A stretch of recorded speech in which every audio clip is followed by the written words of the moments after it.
अस्सलाम वालेकुम नाजरीन, आप यूट्यूब चैनल देख रहे हैं। मैं सगीर खोकर हूँ। नाजरीन, मैं आपके सामने एक इंटरनेशनल रिपोर्ट लेके आता हूँ जिसमें दुनिया भर की जितनी भी बड़ी बड़ी न्यूज़ें होती हैं वो मैं सारी की सारी आपको देता हूँ नाजरीन। और मेरी कोशिश होती है कि जल्दी से जल्दी आपको तमाम बड़ी बड़ी खबरें जो है वो बता दी जाएँ आपका कीमती टाइम बचाने के लिए। तो नाजरीन, यूक्रेन और रूस की जंग जो है वो मुसलसल लगी हुई है। ये जंग काफ़ी ख़तरनाक मोड़ पे जाती जा रही है। तो ऐसे में रूस ने अब 30 साल में पहली दफ़ा अपना आर्मी शिप जो है वो उसको तैनात कर दिया है यूक्रेन के ख़िलाफ़। और ये काफ़ी सारे जो है वो उसमें समुद्र में घूमते हुए दिखाई दिए गए। तो नाजरीन, ऐसे में एक्सपर्ट का कहना यह है कि रूस जो है वो काफ़ी बड़ा करने की तैयारी में है और को काफ़ी बड़ा अटैक कर सकता है। तो नाजरीन, दूसरी तरफ मैं आपको बताऊं कि यूक्रेन के पास हथियारों की कमी होने की वजह से काफ़ी यूक्रेन परेशान है, जबकि जितने भी यूरोपीय ममालिक हैं आप जानते हैं सारे के सारे जो है वो यूक्रेन को हेल्प कर रहे हैं, किसी न किसी तरह से यूक्रेन की मदद कर रहे हैं। कोई डॉलर में उसको ऐड दे रहा है, कोई जो है वो मिलिट्री ऐड दे रहा है, हर तरह से उसकी मदद हो रही है।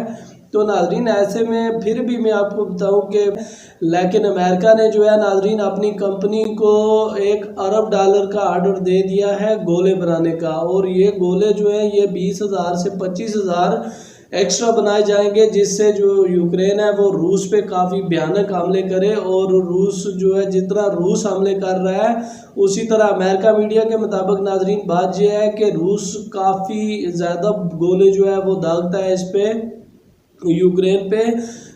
उनके कहने के मुताबिक जो रूस है वो 20,000 गोले पर डे दागता है, इन पे पर डे मारता है यूक्रेन में। तो ऐसे में जो यूक्रेन है वो 6 से 7,000 मारता है। तो नाजरीन, इसीलिए अमेरिका ने अपनी जो कंपनियां हैं उनको ये कह दिया है कि आप ज़्यादा कर दें, जो गोले बनाने की है उसको ज़्यादा कर दें। तो ऐसे में नाजरीन उन्होंने $1 अरब का ठेका जो है वो दे दिया है अपनी कंपनियों को। तो नाजरीन, आगे मैं आपको बताऊं कि आप जानते हैं गुब्बारे वाली बात जो है वो काफ़ी मशहूर हो चुकी है। जब से अमेरिका ने गुब्बारा देखा है चीन का, तो काफ़ी सारे ममालिक ऐसे हैं जिनको गुब्बारा दिखाई दिया गया है चीन का। और उनके मुताबिक 6 से 8 गुब्बारे जो हैं वो तो सिर्फ यूक्रेन ने मार के गिरा दिए इसके चीन के। तो ऐसे में नाजरीन मैं आपको बताऊं कि अमेरिका ने काफ़ी सारा जो है वो किया है, क्या कहते हैं, खर्चा कर दिया एक गुब्बारे को फोड़ने के लिए।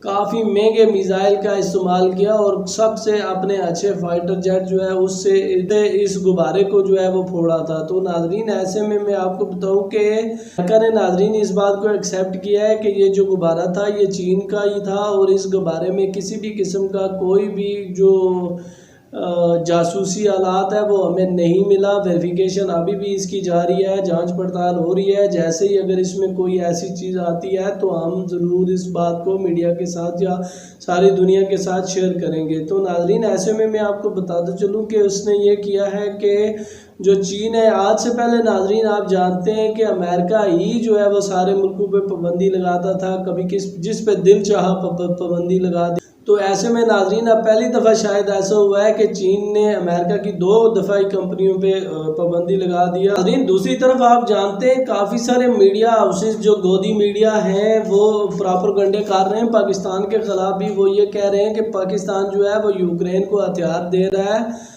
और बरतानिया के ज़रिए से पाकिस्तान यूक्रेन को हथियार भेज रहा है और यूक्रेन की पूरी तरह से हेल्प कर रहा है। तो ऐसे में नाजरीन पाकिस्तान तो ऐसा कुछ कर ही नहीं सकता। पाकिस्तान ने ना रूस का साथ दिया ना यूक्रेन का। पाकिस्तान जो है वो न्यूट्रल रहा है इस लड़ाई में। तो ऐसे में नाजरीन वो उनको असला कैसे दे सकता है यूक्रेन को।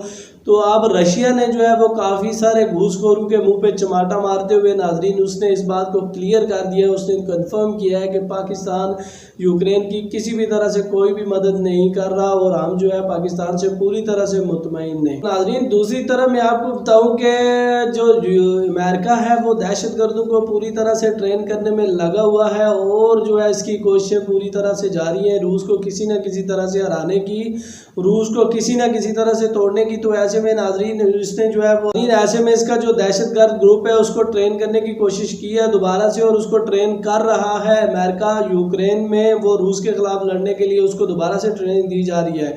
तो नाज़रीन जहाँ मैं आपको बताया चलूँ कि यही दाइश जिसको अमेरिका ट्रेन कर रहा है और ये अमेरिका की बनाई हुई एक दहशतगर्द तंजीम है। तो नाज़रीन इन्होंने शाम में जो है वो 50 बंदों का जो है वो कत्ल कर दिया। तो नाज़रीन इन्होंने वहाँ पे निहत्ते और जिनके पास कुछ भी नहीं था उन लोगों पे हमला किया और उसमें ज़्यादातर लोग जो बताए जा रहे हैं नाज़रीन वो सारे के सारे मजदूर हैं। शाम जो है वो पहले से ये गरीब और काफ़ी घिसा पिटा हुआ मुल्क है नाज़रीन। तो उसमें पहले से ही काफ़ी जो मुश्किलातें हैं वो आ रही हैं।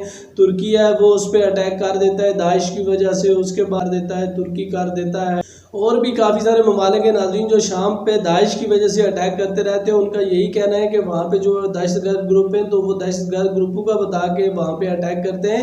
लेकिन नाज़रीन सरजमीन जो है वो शाम की इस्तेमाल होती है। तो ऐसे में शाम जो है वो पहले से ही आफतज़दा है और काफ़ी परेशान है, काफ़ी गरीब लोग हैं। वहाँ पे दाइश ने जो है वो काफ़ी मजदूर लोगों को ही पकड़ा और उनमें से जो 53 लोग थे नाज़रीन उनको हलाक कर दिया। तो ऐसे में वहाँ पे जितने लोग मरने वाले थे उनमें से ज़्यादा लोग जो है वो मजदूर तबका था। एक तरफ डोनबास जो है उसमें आप जानते हैं रूस का कब्जा हो चुका है और रूस ने जो है वहाँ पे पानी प्रोवाइड करने के लिए 200 किलोमीटर की पाइपलाइन बचा दी है नाज़रीन। तो ऐसे में रूस ने ये कहा है कि अगर हम लोग यूक्रेन पे अटैक ना करते, अगर हम यूक्रेन पे हमला ना करते, ऐसे में डोनबास जो है वो पूरी तरह से नक्शे से मिट सकता था और यूक्रेन इसी तरह से इसमें हमले करता नाज़रीन। वहाँ मैं आपको बताया चलूँ कि यूक्रेन अपने ही लोगों पे बमबारी करता था जैसे आजकल बर्मा में हो रहा है। इसी तरह से जो है म्यांमार में आजकल हो रहा है, वो अपनी आर्मी जो है वो अपने ही लोगों पे अटैक करती है। तो यही बात जो थी वो यूक्रेन जो है नाज़रीन वो डोनबास पे अटैक करता था। तो उसमें रूस की ये एक क्लियर बात है नाज़रीन, उसने ये कहा है कि जहाँ कहीं भी किसी भी रूसी को मुश्किलात होगी तो उसमें रूस लाजमी जाएगा और हम जो है किसी के आगे झुक नहीं सकते, किसी की मिन्नतें नहीं कर सकते कि भाईजान प्लीज़ आप हमारे इस बंदे को छोड़ दीजिए। तो ऐसी बात नहीं है नाज़रीन, उन्होंने ये कहा है कि हम जो है वो अटैक करेंगे और कहीं भी किसी भी जगह पे अगर कोई रूसी किसी मुश्किल में है तो हम उसकी पूरी तरह से हेल्प करेंगे और हम वहाँ पे जाएंगे जहाँ पे हमारे किसी रूसी को हमारी ज़रूरत है। खुदा न खास्ता अल्लाह ना करे ईरान पे अटैक हो सकता है और अमेरिका की तरफ से नाज़रीन ये अटैक हो सकता है, चाहे इसमें कोई दूसरा मुल्क इसके साथ शामिल हो या ना हो, अमेरिका जो है ये प्रोपेगेंडा कर सकता है नाज़रीन। आप जानते हैं कि किसी भी मुल्क पे अटैक करने के लिए आसान और सादा से लफ्ज़ यही है कि वहाँ पे दहशतगर्द ग्रुप हैं और दहशतगर्द ग्रुपों पे हमने हमला किया है। तो नाज़रीन ऐसे में मैं आपको बताऊँ कि अमेरिका ने इस बात को नाज़रीन ऐसे में अमेरिका ने ये कहा है कि जो अलकायदा के नए जो सरबराह हैं वो ईरान में मौजूद हैं और ईरान में जो है वो इस टाइम मौजूद है। तो नाज़रीन ऐसे में वो वहाँ पे मौजूद हो या ना हो अमेरिका उस पर अटैक कर सकता है और अल्लाह ना करे नाज़रीन कि ऐसा हो। तो ऐसे में मैं आपको बता चलूँ कि अमेरिका इस बात को ये कहेगा कि हमने जो है वो इस दहशतगर्द ग्रुप पे हमला किया था, हमने ईरान पे हमला नहीं किया, हमने दहशतगर्दों को मारने के लिए हमला किया था। तो ऐसे में नाज़रीन इनका ये एक और तजर्बा जो है वो ईरान पे हो सकता है। तो नाज़रीन अल्लाह ना करे कोई भी मुल्क जो है वो किसी भी ऐसे मुश्किलात में मुब्तला हो और नाज़रीन स्पेशली जो मुस्लिम ममालिक हैं उनके लिए मैं हर वक्त दुआएं करता हूँ और आपसे भी मेरी रिक्वेस्ट है कि इनके लिए दुआएं कीजिए कि अल्लाह ताला किसी भी मुसलमान को कभी भी किसी मुश्किल में न डाले। तो नाज़रीन आज के लिए अभी के लिए अपने इस मेज़बान को इजाज़त दीजिए और जाते जाते आपसे रिक्वेस्ट सिर्फ इतनी है कि मुझे अपनी दुआ में ज़रूर याद रखिएगा। अल्लाह हाफिज़।